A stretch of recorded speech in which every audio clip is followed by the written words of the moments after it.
I was at Barlow Respiratory Hospital for about 3 months. It was scary. There was a couple days where Angela came close to not being with us anymore. And that was tough.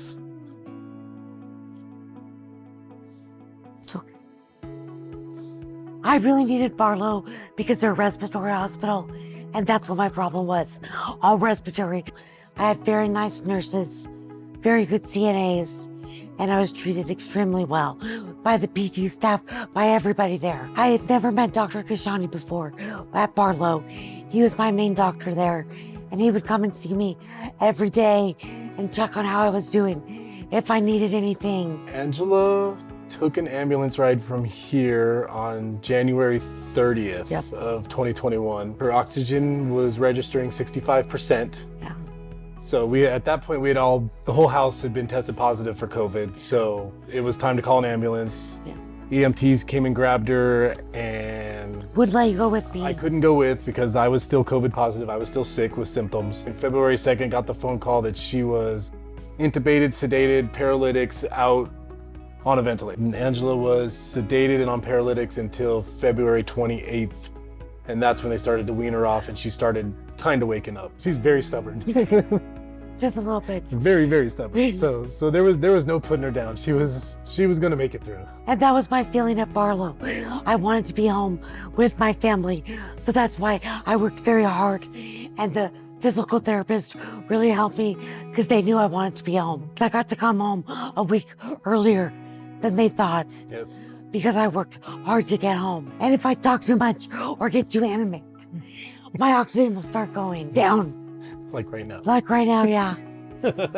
I'm trying not to, I'm sorry. But when I get talking, I can't shut up.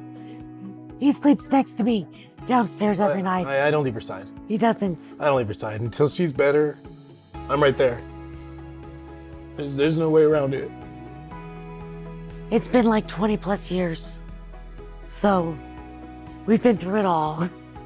Oh yeah. As soon as my oxygen would dip, they would call to check on me, or the respiratory therapist would come in and make sure I was doing okay. They were like on it as soon as you needed something. They were there. I didn't know it existed before I was there, and I'm very glad that that's where I ended up because they had everything I needed to help me get through this COVID caca.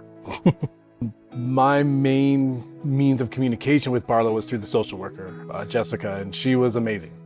Any question I had, she had it answered within hours. I knew Angela was very well taken care of. Yeah. Being a caregiver is interesting.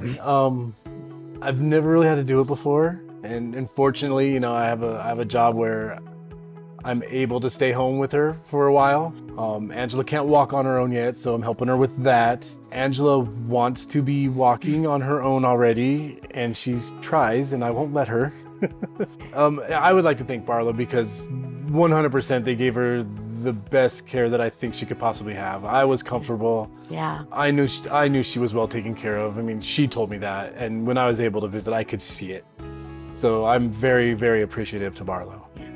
Angela's beyond ready. She wants to get back to work. She works for schools, so she wants to get back to see her kids. So she's got a goal, and she will work towards it, and she will get better, and she will be back. Thank you. Thank you.